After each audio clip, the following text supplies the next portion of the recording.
My company has been located in Ewing since 1939. We're a manufacturer of power electrical equipment. Our company requires a technical workforce and a literate workforce. So we're very much concerned about developing skills that people can work together and grow. And that starts with having literacy and having multilingual capabilities within our company.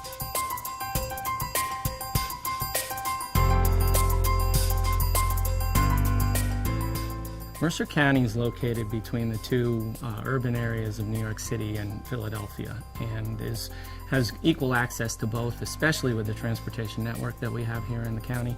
We're located at the junction of a bunch of different interstates. We have the Northeast Corridor line, and we have a number of state highways that run through, making it extremely attractive for large businesses and small businesses. Here in Mercer County, we found that we have several thousand young people who don't have high school diplomas and are not currently attending high school.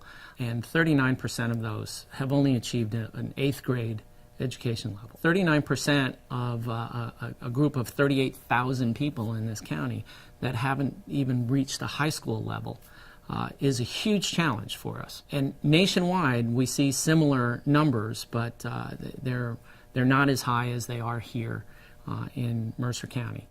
The Workforce Investment Board is a federally mandated board that leverages federal dollars to provide training opportunities to the workforce and to ensure that the workforce in the county meets the needs of the businesses in the county.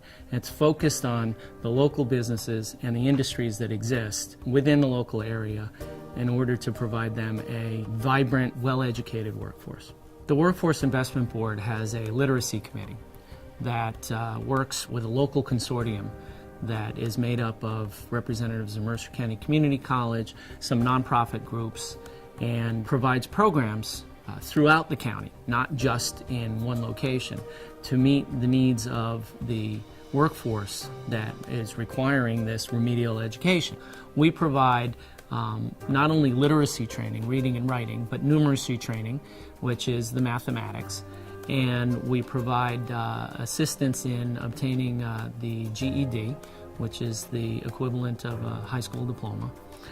And we also provide programs in English as a second language. The first thing that I think the Workforce Investment Board is trying to do is to raise awareness. One of the misconceptions that people have is that literacy is really all about just writing skills or reading skills. Some of the challenges that people have are really around not knowing some of the cultural diversity that we have within the area. So the first thing we're trying to do is to raise awareness. Secondly, I think it's around creating visibility and creating opportunities for individuals to teach themselves or experience trainings or events or online learning that can actually help them build their skills themselves so that they can get ahead of the competition and be prepared for whatever opportunities come in the future. One of the things that is critical for the Workforce Investment Board is really that link with local employers. And it's something that we spend a lot of time and energy around, building that link, making sure that we're connecting and raising awareness with employers, large and small, across the county. One of the things that we're trying to do is to build up that community of employers locally who can share best practices and share information and learnings that they've had.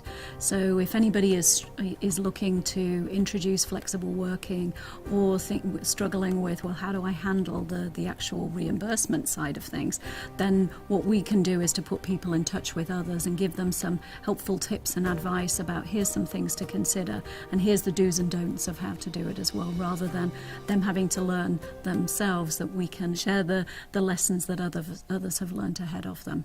The Workforce Investment Board provides a nice forum for employers to go and meet with representatives from the state or county, and therefore is a networking capability that enables an objective to be achieved in terms of literacy. Having been a member of the Workforce Investment Board now for several years, the most common three things we see that employees need was flexible hours, tuition reimbursement, and transportation.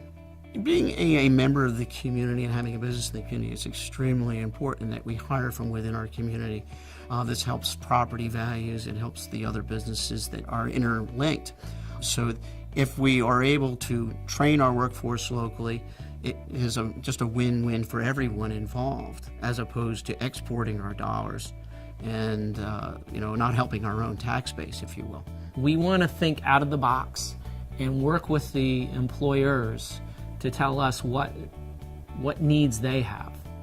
And we'll look to see how we can fulfill those needs. And working with them in partnership, it's possible that we can share some of the expenses, cover all of the expenses, or create new programs and obtain funding from other sources or from the business community at large. For anybody who'd like to get involved with the Workforce Investment Board, I would encourage them to just come and talk and find out what's going on and to get a better understanding. And then they'll be able to see, well, where can I help? Where can I bring my skills and my capability to bear, and how can that best be a contributor to the work that's already going on?